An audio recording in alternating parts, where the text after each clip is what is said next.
ക്രിസ്തുവിൽ പ്രിയമുള്ള സഹോദരി സഹോദരന്മാരെ, കിഴക്കിന്റെ പാതുവ എന്നറിയപ്പെടുന്ന ചെട്ടിക്കാട് അന്തോണീസ് പുണ്യവാന്റെ സന്നിധിയിൽ ഒത്തിരിയേറെ മക്കള് വന്ന് പ്രാർത്ഥിച്ച് ദിവ്യബലിയിലും നൊവേനയിലും ആരാധനയിലുമൊക്കെ സംബന്ധിക്കുന്നത് തന്നെ വലിയൊരു അനുഗ്രഹദായകമായിട്ടുള്ള പ്രാർത്ഥനയാണ്, ഒരു അനുഭവമാണ്.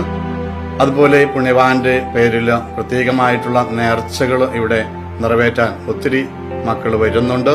പുണ്യവാന്റെ പൊന്നാവ്, കുഞ്ഞുങ്ങൾക്ക് ആദ്യമായിട്ട് പുണ്യവാന്റെ നടയിൽ വെച്ച് ചോറ് കൊടുക്കുന്ന കർമ്മം, പുണ്യവാന്റെ ഉടുപ്പ്, പുണ്യവാന്റെ അത്ഭുത.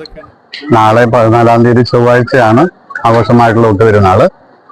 ഇപ്പൊ നമുക്കറിയാം, ഏതാണ്ട് 1 ലക്ഷത്തിലധികം തീർത്ഥാടകർ വന്ന് ഇവിടെ നേർച്ച ഭക്ഷണം കഴിക്കാറുണ്ട്.